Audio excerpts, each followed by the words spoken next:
Assalamualaikum warahmatullahi wabarakatuh. Teman-teman, jumpa kembali di Debu Terbang Channel. Hari ini kita pengen bahas mengenai 5 hal mendasar dalam personal branding. Ini kita summary-kan dari bukunya Eric Deckers dan Kyle Lacy yang judulnya Branding Yourself. Apa itu personal branding? Sederhananya sih, personal branding itu sama aja dengan self-promotion ya. Kita mempromosikan mengenai diri kita, mengenai kekhasan kita kepada orang-orang, kepada halayak, agar dengan promosi itu, dengan perkenalan itu, kita mendapatkan lebih banyak kesempatan-kesempatan. Utamanya misalnya dalam kaitannya dengan kerja, karir, dan hal-hal yang semacam itu.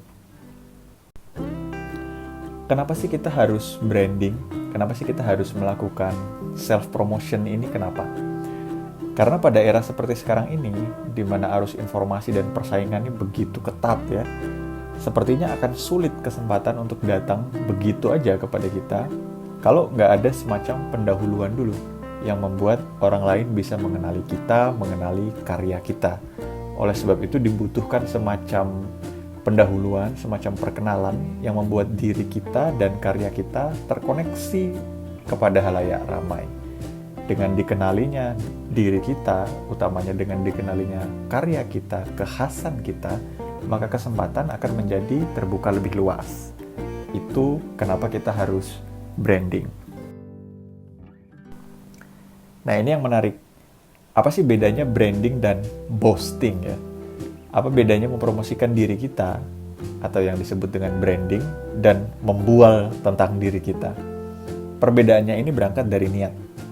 Niatan branding adalah agar kita, karya kita, kekhasan kita terkoneksi dengan orang-orang yang sesuai, dengan orang-orang yang punya kecenderungan yang sama, sehingga terbentuk jaringan. Saat jaringan itu sudah terbentuk, saat kita sudah terkoneksi, maka kita semakin bisa berkarya, makin bisa berbagi, makin bisa saling belajar kepada orang-orang yang memiliki kecenderungan yang sama itu.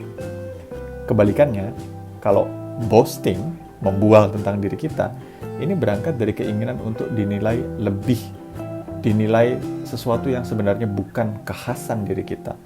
Melebih-lebihkan atau membual, ini pada akhirnya akan membuat jejaring yang nggak produktif, jejaring yang rapuh. Pada akhirnya akan merugikan diri kita sendiri.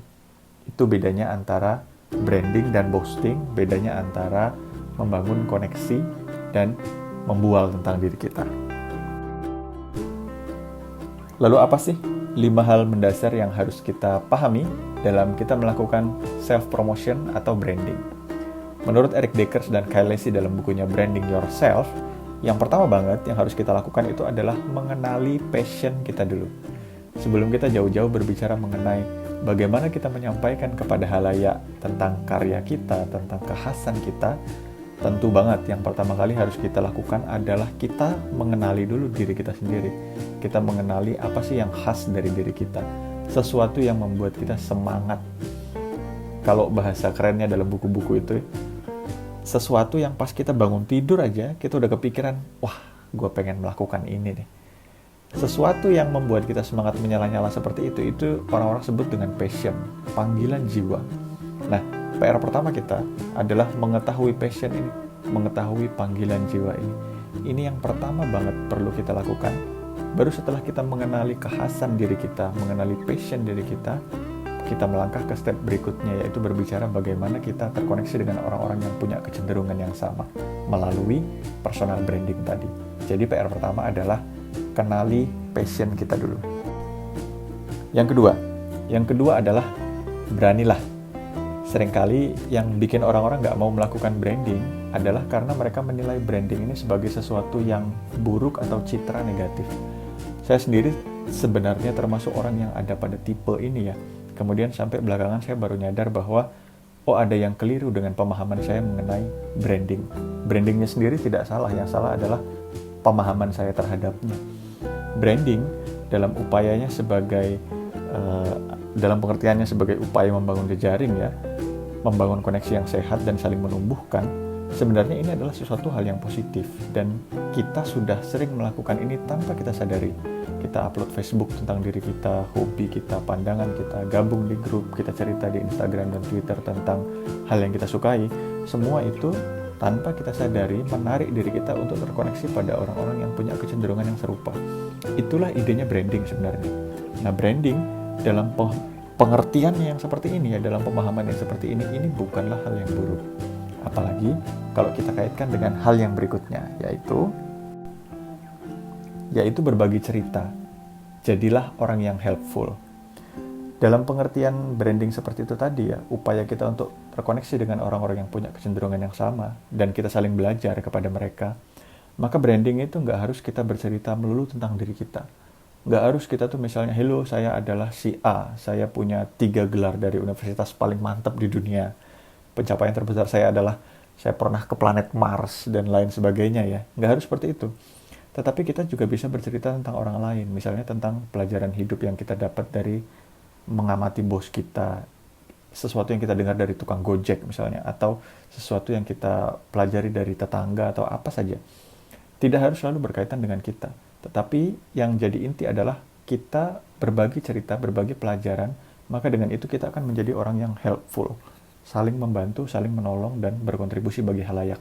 Jadi branding tidak harus tentang diri kita, tetapi tentang kekhasan kita, tentang sesuatu yang menjadi perhatian kita, lalu bagaimana kita berupaya untuk menjadi helpful dengan passion itu.